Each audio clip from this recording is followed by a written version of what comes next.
Artur Talvik, sel nädalal said meedias endale tiitli Punamütsike hundi kõhus, kus siis hundi kõhu all peetakse silmas kartellistunud Riigikogu. Kuidas siis revolutsioon hundi kõhus möödub?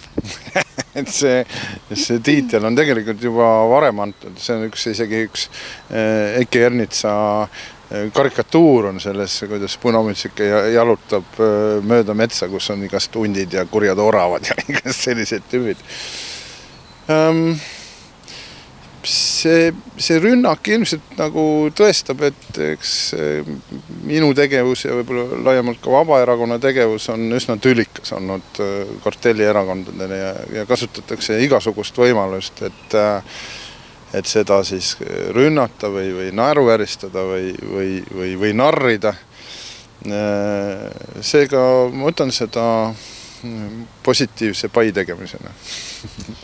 Täna toimus hundi kõhus VEB Fondi teemaline arutelu, mis kõrva silma jäi? No, arutelu oli väga hea. Ettekanded olid tõsiselt head ja mis väga oluline, nad olid selged ja arusaadavad kõigile.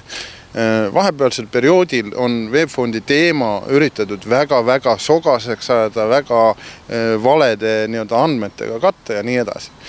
Aga minu jaoks sai ikkagi väga selgeks üks asi, miks me 25 aastat hiljem peame sellest rääkima.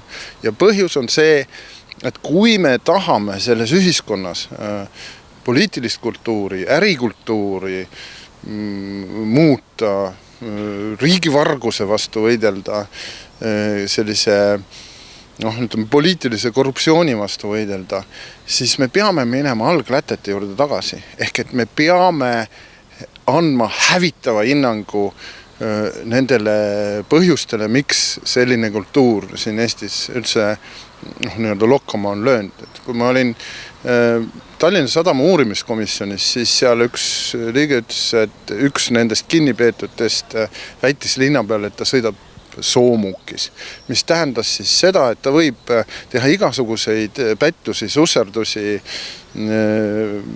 isegi kuritegelikke tegusid, aga tal on poliitiline seljatagune, kes teda kaitseb.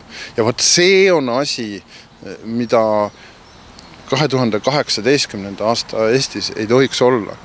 Ja sellest saab lahti ainult nii, kui sa annad hinnangu nendele algsetele asjadele, kust see mõttelaad pärit on ja kust selline kultuur üldse pärit on.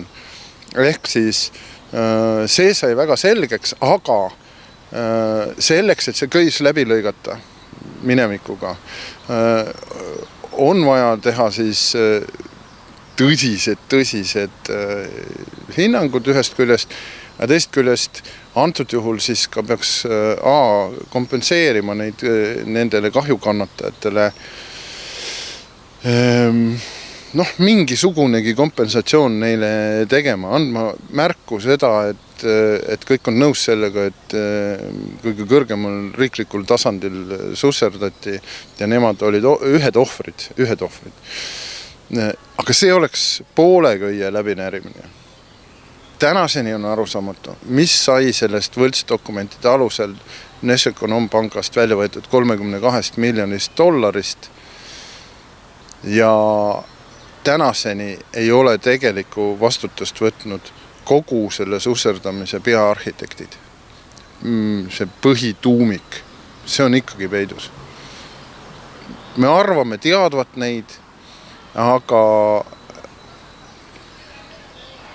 kahjuks on nad ka väga kaua olnud Eesti poliitikas, poliitilise juhtimise juures ja nagu siin Mart Helme ütles, et see on ka tõsine oht Eesti julgeolekule, et kui vastasriigi julgeolekuteenistused teavad kõiki neid nüansse, siis need poliitikud, kes nende susserdamiste arhitektid on, nemad on kergesti manipuleeritavad sellisel juhul.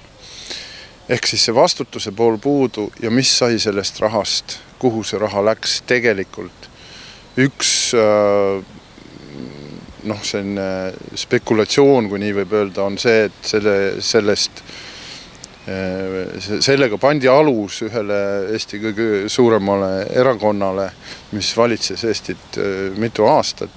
Kui see spekulatsioon nagu tõsiseks tõena välja tuleb, siis see on hirmuäratav. VEB-fondi taoliste juhtumite puhul kaotab rahvas oma riigi vastu usalduse. Kas seda usaldust oleks võimalik kuidagi taastada? Just nimelt see nii-öelda poliitilise kultuuri muutmine saab toimuda järsult. See ei saa nii-öelda pehmelt üle minnes, sest selle usalduse taastamine on raske protsess. Ja seda inimesed hakkavad usaldama oma riiki jällegi siis, kui nad näevad, et mingitele pättustele on väga selge ja karm hinnang antud. Ja veel parem, kui põhipätid on ka saanud oma karistuse. Aga täna VEB-fondi puhul on kahjuks Eesti seaduste järgi võimatu neid karistusi anda seaduse mõttes, sellepärast kõik teod on justkui aegunud. Aitäh!